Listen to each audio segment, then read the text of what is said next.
Olá pessoal, tudo bem? Aqui é a Daniela do Geração de Amor e hoje a gente vai continuar com o assunto da semana passada, né? Que era como a personalidade dos pais influencia na educação dos filhos. E vamos falar dos pais controladores. Bom pessoal, como a gente falou na semana passada, a nossa personalidade começa a ser traçada lá na infância e ela representa decisões que a gente tomou a nosso respeito naquela fase, né? E influenciam na forma como a gente se sente, né? Como a gente quer se sentir aceito, amado e importante. Essa é a nossa prioridade primária, né? No caso, o ser controlador é a prioridade primária dele. E essa característica vai saltar justamente nos momentos de tensão, quando ele não está se sentindo seguro, quando ele está se sentindo ameaçado, né? Então, tem a ver com o nosso sentido de pertencimento no mundo e o nosso sentido de importância.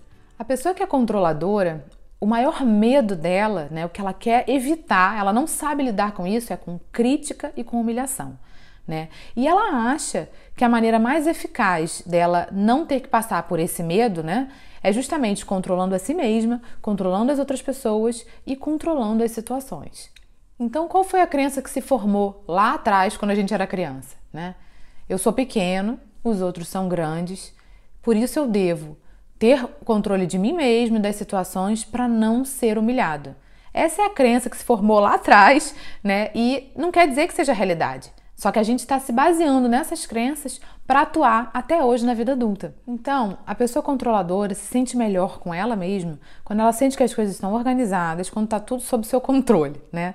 E ela se sente mal, né? Quando ela se sente humilhada, se sente envergonhada, quando ela é criticada, quando ela acha que deveria ter feito uma coisa que não foi feita. Essa é a afirmação que mais se corresponde com uma pessoa que tem esse traço da personalidade marcante, né? Que é ser controladora. É óbvio que todas as prioridades de estilo de vida têm vantagens e desvantagens, né? Então, uma pessoa que é controladora não é só desvantagem para os filhos. Ela pode ensinar para os filhos, né, habilidades de organização, de liderança, de perseverança, né, de ser uma pessoa muito responsável, de ser uma pessoa assertiva, de ser produtiva, de respeitar as regras, de respeitar as leis. Só que, por outro lado, uma pessoa controladora é muito rígida. Às vezes ela acaba nem desenvolvendo tanto a sua criatividade, né, e até mesmo tem uma dificuldade de se relacionar socialmente porque ela controla demais. E acaba provocando nos filhos, né, rebelião, desafio, né, resistência, frustração, porque não para de mandar o que tem que ser feito, como tem que ser feito, a hora que tem que ser feita. Realmente, uma pessoa que é controladora, ela tá sempre tensa, porque tudo que possa fugir ao seu controle gera tensão nela, né? A única forma dela se sentir segura é controlando a ela mesma as situações e as outras pessoas.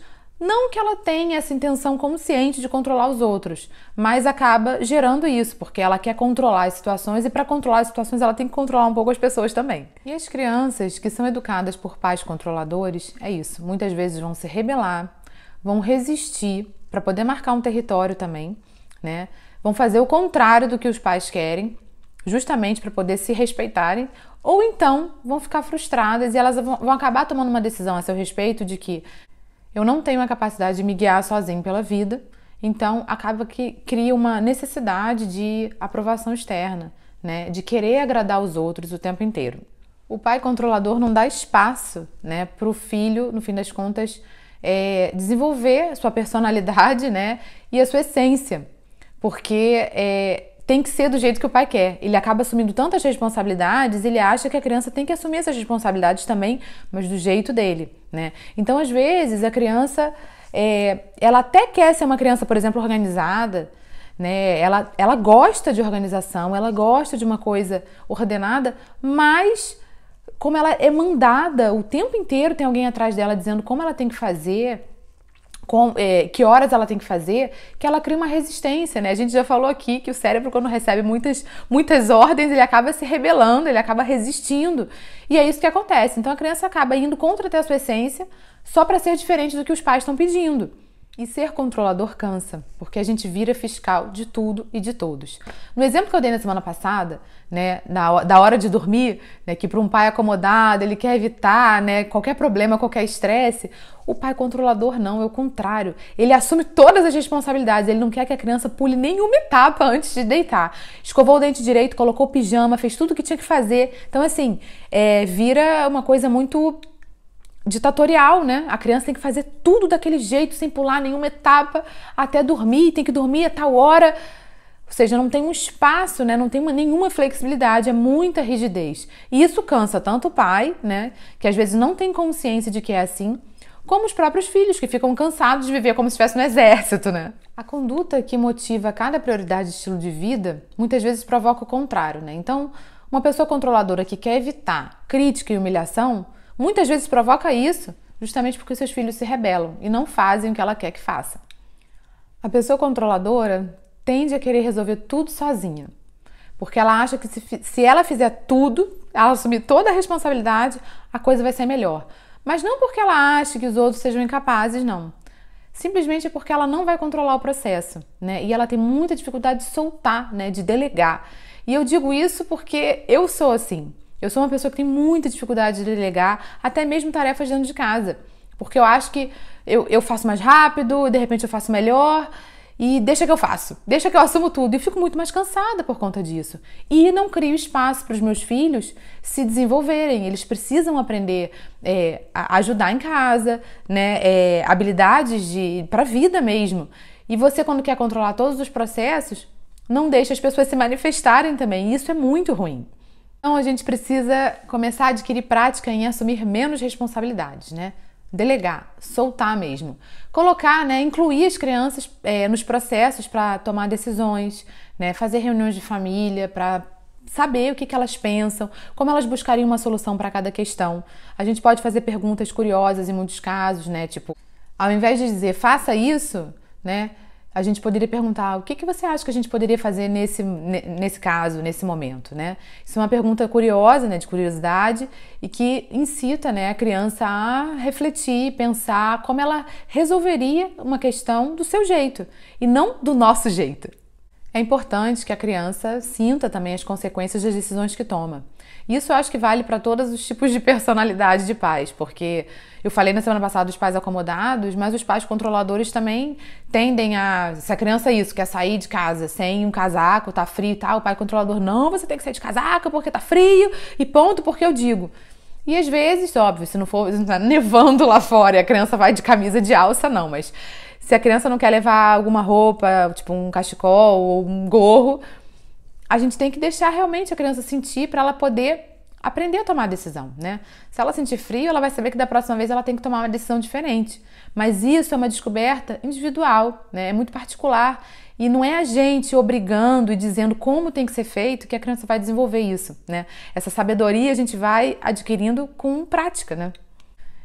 Eu tenho publicado muito nas redes sociais a esse respeito, né? Nesse aprendizado meu de soltar mesmo, né? De delegar. E mesmo em tarefas bobas, né, de deixar meus filhos escolherem a roupa, eu queria controlar a roupa que eles iam usar, porque eu achava uma roupa mais bonita que a outra. Mas depois que eu tomei consciência disso, eu vi que eu não estava dando espaço, né, para eles desenvolverem mesmo sua responsabilidade, autodisciplina. Então, assim, se eu sei que tá um dia frio e que eles não vão poder ir com uma roupa de verão, eu dou opções para eles. Que vocês querem usar o quê? É isso, isso ou isso? E eles escolhem dentro das opções. E às vezes o meu filho mais velho fala, não quero usar nenhuma roupa dessa, eu quero usar aquela outra. E beleza, a gente tem que aprender também que é um espaço deles. Eles não têm que se vestir como a gente quer necessariamente, né? Até o meu filho usou no verão inteiro uma camisa, ele quis usar a camisa o verão inteiro, né? A não ser que ela estivesse suja. E tá bom. Isso fez parte de um aprendizado para mim, porque eu também tenho que aprender a soltar isso. E tem uma outra questão. Muitas vezes a criança ela acaba se rebelando com esse nosso comportamento de querer controlar tudo, né? Então ela vai fazer o contrário só para poder se rebelar, para poder resistir. E às vezes ela tá indo contra a essência dela, porque às vezes ela é uma criança organizada, por exemplo, que quer deixar as coisas no lugar e tal, e só para desafiar a gente, no caso, para poder respeitar um espaço dela, ela vai ser desorganizada. E eu tô comentando isso porque isso estava acontecendo comigo aqui em casa, né? Eu tenho uma filha e 2 meninos, né? Tenho uma menina e 2 meninos. E a menina, eu percebi, a figura feminina, outra figura feminina que tem dentro de casa, e eu percebi que eu tava querendo transformar minha filha num mini-me, numa mini Daniela. Então, eu queria que ela fosse como eu, organizada, vaidosa. super certinha, que não faz nada diferente daquilo que tem que ser feito, né? Eu fui muito rotulada nesse sentido quando era pequena. E isso afetou muito, né? A minha personalidade, a minha forma de agir. Muitas vezes me impediu até de querer assumir novos desafios por medo a frustrar as outras pessoas, né? E quando eu me dei conta disso, eu falei, caramba, minha filha estava querendo andar descabelada, sem se arrumar, sem arrumar o quarto, às vezes só para poder respeitar, né? Tipo, marcar um território, que eu acho que ela fez muito bem, porque me ajudou a me olhar, né? E aí, quando eu soltei mais e deixei ela ficar do jeito que ela queria e tal, eu comecei a... Isso aí não é um trabalho diário, tá? Todo dia eu faço um trabalho mental para poder aprender a respeitar também o espaço dela. Quando eu soltei a coisa, ela começou a ficar mais organizada, ela começou a querer se arrumar mais, né? E aí ela foi mostrando a essência dela. Hoje em dia ela me ajuda muito mais com a organização da casa, ela tá sempre querendo deixar a casa bonita. Agora que ela não tem ninguém atrás dela dizendo o que tem que ser feito, como tem que ser feito, quando tem que ser feito, ela mesma quer fazer. Ela sentiu prazer em fazer essas coisas porque talvez tenha a ver com a essência dela. Só que eu não estava deixando essa essência aflorar porque eu estava mandando como tinha que ser feito. E isso cansa muito a pessoa, né? Realmente ela ou resiste ou ela se frustra e acha que ela não é capaz de tomar certas decisões sozinha, de guiar a sua própria vida. Ou a gente gera uma disputa de poder com as crianças, ou até isso, um vício por aprovação externa, né? Para querer estar à altura dos outros, querer agradar os outros o tempo inteiro. E nesse processo, a criança acaba deixando de lado a sua essência, né? Como ela realmente é, e a sua personalidade vai aflorando de uma maneira meio truncada aí, né? Meio pautada por isso, né? Ou resistindo para ser diferente, ou querendo agradar os outros. Então a gente tem que tomar muito cuidado. Quando a gente toma consciência de que a gente é um pai controlador, a gente tem que aprender a soltar, né? É uma habilidade que a gente vai ter que adquirir, né? Vai ter que desaprender muitas coisas para poder fazer com que a criança respeitar esse espaço da criança, criar um espaço para ela ser quem ela realmente é, quem ela verdadeiramente é. E realmente incluí-la, né, na hora de tomar decisões em casa, fazer mais reuniões de família, dizer para ela que é muito importante o que ela acha, o que ela pensa, né? Porque assim ela vai se desenvolvendo, vai desenvolver autodisciplina, responsabilidade e vai se sentir aceita, amada e importante, né? Mas tudo isso é um processo de autoconhecimento nosso para poder dar espaço para os nossos filhos. Bom, pessoal, semana que vem a gente vai continuar com esse assunto e a gente vai falar da personalidade dos pais que são complacentes, que querem agradar a todo mundo, a gregos e troianos. Eu espero que vocês tenham gostado do vídeo. Curtam, por favor, porque é muito importante para o YouTube poder divulgar para mais pessoas. Compartilhem o vídeo, né? Se inscrevam no canal. Tem um sininho embaixo para vocês tocarem, para vocês serem notificados sempre que tiver um vídeo novo. Muito obrigada por vocês estarem aqui e a gente se vê na próxima semana.